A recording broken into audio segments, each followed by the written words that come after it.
అమెరికాలో మరో కొత్త అగ్గి రాజుకుంటోంది. అక్రమ వలసదారుల్ని సాగనంపడమే లక్ష్యంగా పనిచేస్తున్న డొనాల్డ్ ట్రంప్ యంత్రాంగం ఇప్పుడు ఆందోళనకారులపై వరుసగా కాల్పులు జరుపుతుండడం కొత్త టెన్షన్ పెట్టిస్తోంది. చిన్నారుల అరెస్టు, జనవరి ఫస్ట్ వీక్లో ఒకరిపై కాల్పుల ఘటనలు మరిచిపోకముందే ఇప్పుడు మిన్నెసోటాలో మరో మంట పుట్టింది. మరి ఈ ఘటన ఎటువైపు దారితీయబోతోంది? అమెరికాలో ఆందోళనలు మరింత ఉధృతం కాబోతున్నాయా?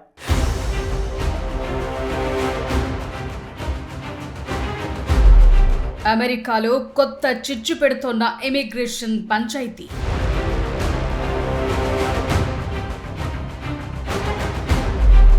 మొన్న చిన్నారుల అరెస్ట్,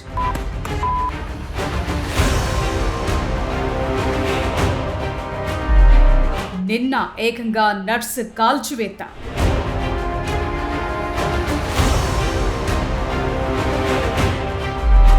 అగ్రరాజ్యంలో అగ్గి రాజేస్తున్న ఇమిగ్రేషన్ అధికారుల తీరు.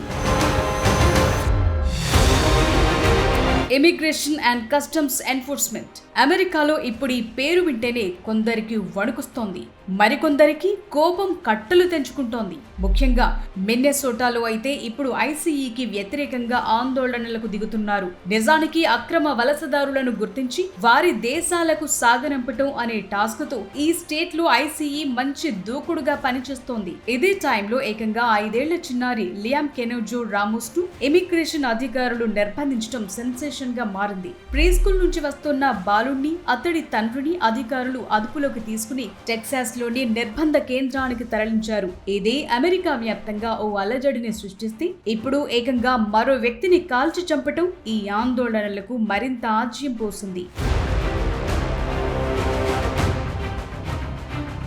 మిన్నెసోటాలో మామూలుగానే ఆందోళనలు తీవ్ర రూపంలో ఉన్నాయి. ఇక ఆ స్టేట్ లోని ముఖ్య నగరమైన మినియాపోలిస్ లో అయితే పరిస్థితి మరింత దారుణం. ఇప్పుడు మీరు చూస్తున్న వీడియో ఆందోళనల్లో పాల్గొన్న ఓ వ్యక్తిపై department of home land security ఏజెంట్లు కాల్పులు జరుపుతున్నప్పటిది. ఈ కాల్పుల్లో ఆ వ్యక్తి మృతి చెందాడు. ఇప్పుడు ఈ కాల్పులు మిన్నెసోటాలో పరిస్థితి మరింత ఉద్రిక్తంగా మారేలా చేసింది.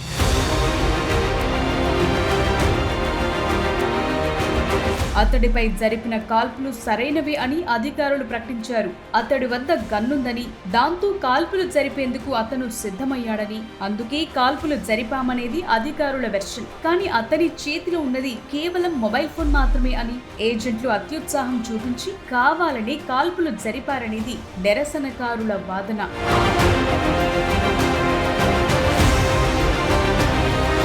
మృతి చెందిన వ్యక్తి ఒక అమెరికన్ సిటిజన్. అతని పేరు అలెక్స్ ప్రెట్టి. నిజానికి ఈ ఘటనకు సంబంధించిన వీడియోలు చూస్తుంటే ఒక్కటి మాత్రం క్లారిటీగా తెలుస్తుంది. అలెక్స్ చేతిలో ఉన్నది గన్ కాదు, సెల్ ఫోన్ అని. నిజానికి అతని వద్ద గన్ ఉన్నట్టు మరో వీడియో కనిపిస్తోంది, కానీ అది అతని చేతిలో లేదు అనేది మాత్రం వాస్తవం.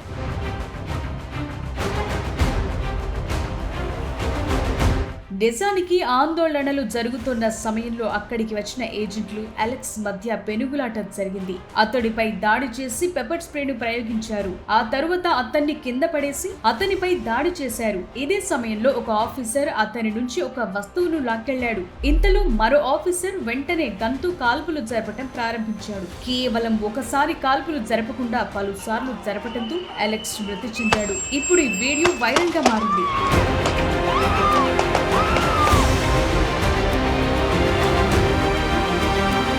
చాలా రోజుల నుంచి మిన్నెసోటాలో ఐస్ అవుట్ అనే పేరుతో ఉద్యమం జరుగుతోంది. చిన్నారుల అరెస్ట్, అలెక్స్ మృతి కారణంగా అంతా ఇప్పుడు అధ్యక్షుడు డొనాల్డ్ ట్రంప్ ను టార్గెట్ గా చేసుకున్నారు.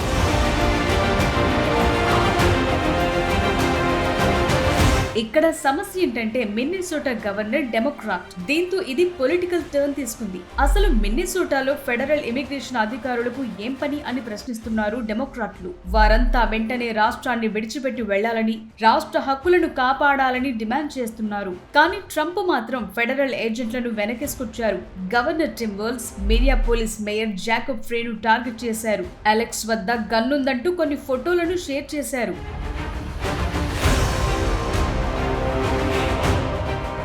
మిన్నెసోటాలో ఇలా కాల్పులు జరగటం, మరణించడం ఇదే తొలిసారి కాదు. జనవరి 7న కూడా మిన్నెసోటాలో రెనీగుడ్ ను ఫెడరల్ ఇమిగ్రేషన్ ఏజెంట్ కాల్చి చంపారు. ఈ ఘటన తరువాత నగరంలో అనేక నిరసనలు చేపట్టారు. ఈ ఘటన జరిగిన కొన్ని వారాల తర్వాత ఐసీఈ అధికారులు మరో వ్యక్తిని కాల్చి చంపటం నిరసనలను పెంచుతోంది. అయితే ఈ ఘటనలను ట్రంప్ ఓపెన్ గా సమర్థించడం మరింత ఆందోళనను పెంచుతోంది.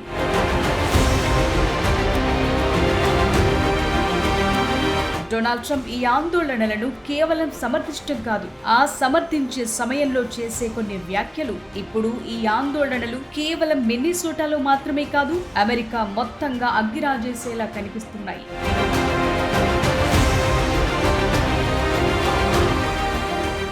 రోజు రోజుకు అమెరికా అధ్యక్షుడు డొనాల్డ్ ట్రంప్ తీరుపై చాలా మందిలో అసహనం పెరుగుతోంది.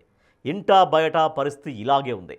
టారిఫ్ల పేరుతో ప్రపంచ దేశాలకు అమెరికా దూరం అవుతోంది. ఇక దేశంలో ఈ ఆందోళనలు పెరుగుతూ వస్తున్నాయి. ముఖ్యంగా డెమోక్రాట్లకు పట్టు ఉన్న రాష్ట్రాల్లో యాంటీ ట్రంప్, యాంటీ ఇమ్మిగ్రేషన్ ఆందోళనలు ఇప్పుడు పెరగడం కలకలం రేపుతోంది. మరి ట్రంప్ వీటిని ఎలా అడ్డుకోబోతున్నారు? మిన్నెసోటా ఆందోళనలు కొత్త టెన్షన్ పెడుతున్నాయనే చెప్పాలి. ఎందుకంటే ఇప్పుడు అమెరికాలో సబ్-జీరో టెంపరేచర్స్ నమోదవుతున్నాయి. అయినా కానీ నిరసనకారులు రోడ్లపైకొచ్చి ఐసీఈకి వ్యతిరేకంగా, డొనాల్డ్ ట్రంప్ నిర్ణయాలకు వ్యతిరేకంగా ఆందోళనలకు దిగుతున్నాయి. అయితే వీటిని కంట్రోల్ చేసేందుకు తన అమ్ముల పొదిలోని బ్రహ్మాస్త్రాలను వాడేందుకు సిద్ధమవుతున్నారు. నిరసనకారులపై ఇన్సరెక్షన్ యాక్ట్ ను ప్రయోగించాలని చూస్తున్నారు. దీన్ని ప్రయోగించడం అంటే ఆ రాష్ట్ర గవర్నర్ అనుమతి లేకుండా నేరుగా సైన్యాన్ని రంగంలోకి దింప. అదే జరిగితే ఈ ఆందోళనలు సరికొత్త టర్న్ తీసుకోవడం ఖాయం. ఎందుకంటే ఫెడరల్ ఏజెంట్లు రాష్ట్రంలోకి వచ్చి సర్చ్ ఆపరేషన్స్ నిర్వహించడాన్ని మిన్నెసోటా యంత్రాంగం ప్రజలు వ్యతిరేకిస్తున్నారు. ఇప్పుడు నేరుగా సైన్యం జోక్యం చేసుకుంటే పరిస్థితి మరింత ఆందోళనకరంగా మారే అవకాశాలైతే ఉన్నాయి. నిజానికి ఆపరేషన్ మెట్రో సర్చ్ పేరుతో ఇమిగ్రేషన్ అండ్ కస్టమ్స్ ఎన్ఫోర్స్మెంట్ మిన్నెసోటాలో సోదాలు ప్రారంభించింది. ఇందుకోసం దాదాపు 3000 మందికి పైగా ఫెడరల్ ఏజెంట్లు మిన్నెసోటాలో ల్యాండ్ అయ్యారు.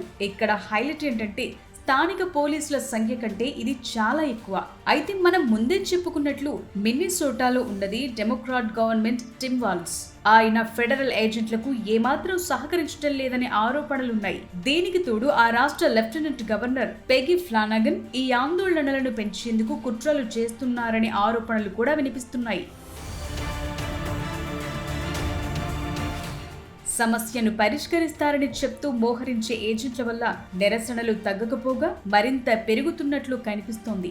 సామాన్యులుగా దుస్తులు ధరించి సాధారణ వాహనాల్లో తిరుగుతూ అందరినీ కిడ్నాప్ చేస్తున్నారనే ప్రచారం ఇప్పుడు ఊపందుకుంది. దీంతో ప్రజల్లో ఇంకాస్త భయాందోళనలు పెరిగాయి. ఇప్పటికీ ట్రంప్ నిర్ణయాలపై మిన్నెసోటా న్యాయ పోరాటం ప్రారంభించింది. ఆ రాష్ట్ర అటార్నీ జనరల్ ఇప్పటికే ట్రంప్ ప్రభుత్వంపై కేసు వేశారు.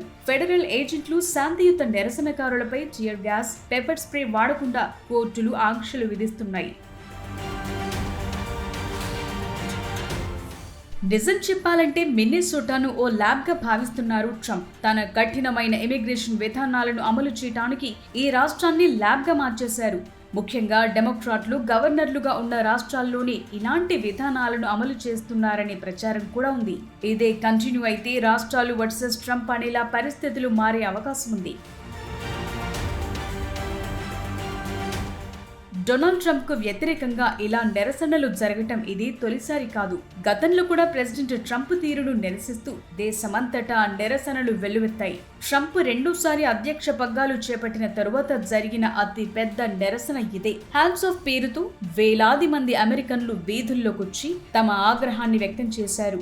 50 రాష్ట్రాల్లో 1200కు పైగా ప్రాంతాల్లో జరిగిన ఈ ర్యాలీలు అమెరికా చరిత్రలోని ఓ అరుదైన సంఘటనగా నిలిచాయి. నిరసనలకు సంబంధించిన వీడియోలు వైరల్ గా మారి మొత్తం వరల్డ్ అటెన్షన్ ని గ్రాబ్ చేశాయి. అంతేకాదు అధ్యక్షుడిగా ట్రంప్ పగ్గాలు చేపట్టిన నాటి నుంచి ఈ ఇమిగ్రేషన్ విధానాల వరకు ప్రతి నిర్ణయం, ప్రతి విధానంపై అమెరికా అంతటా వేలాది మంది జనం రోడ్ల మీదకొచ్చి నిరసన తెలియజేశారు. ప్రభుత్వ ఉద్యోగాల తగ్గింపు, ప్రజా సేవల్లో కోత, ఆర్థిక వ్యవస్థ, వలస విధానం, మానవ హక్కులు, వివాదాస్పద సామాజిక విధానాలపై అన్ని రకాల గ్రూపులు, సంస్థలు డొనాల్డ్ ట్రంప్ ప్రభుత్వానికి వ్యతిరేకంగా ర్యాలీలు నిర్వహించాయి. అప్పట్లో వాషింగ్టన్ డీసీలోని National Mall, New York, Los Angeles ప్రాంతాల్లో నిరసనలు ఉధృతంగా సాగాయి. ప్రజాస్వామ్య సంస్థలను ట్రంప్ ప్రభుత్వం నిర్వీర్యం చేస్తోందని ఆరోపణలొచ్చాయి. అంతేకాదు సామాజిక భద్రతా కార్యాలయాల మూసివేత, ఉద్యోగుల తొలగింపు, హెల్త్ కేర్ నిధులకు కోత విధించిన విషయాన్ని ప్రజలు ఇంకా మర్చిపోలేదు. అందుకే ప్రస్తుతం జరిగే ఆందోళనలకు వలసదారులతో పాటు అమెరికన్ల నుంచి కూడా మద్దతు లభిస్తుంది. ద్రవ్యోల్బణం, నిరుద్యోగం, ట్రేడ్ వార్ లాంటి భయాలపై అమెరికా ప్రజలు అసంతృప్తిగా ఉన్నారు. ట్రంప్ పాలన ఇలాగే కొనసాగితే మాత్రం ప్రజలు వీధుల్లో నిరసనలతోనే ఆగిపోయే అవకాశం లేదు. అమెరికా కాంగ్రెస్ పై ఒత్తిడి, చట్టపరమైన సవాళ్లు, సొంత పార్టీలోనే వ్యతిరేకత తలెత్తటం లాంటివి జరిగితే మాత్రం ట్రంప్ పదవికే గండం ఏర్పడే అవకాశాలున్నాయి. అయితే ఇదంతా జరగాలంటే మిన్నెసోటా విషయంలో ఇప్పుడు ట్రంప్ ఎలా డీల్ చేస్తారనే దానిపై ఆధారపడి ఉంది. ఎందుకంటే ఈ ఆందోళనలు ప్రస్తుతానికైతే మరే రాష్ట్రానికి విస్తరించలేదు. కానీ ట్రంప్ ఇలానే మొండిగా సాగినా, చెప్పినట్టుగా సైన్యాన్ని మోహరిస్తే మాత్రం పరిస్థితుల్లో మార్పు రాక తప్పదు. అమెరికాలోని అన్ని రాష్ట్రాలకు ఈ అగ్గి విస్తరించడం తప్పదు.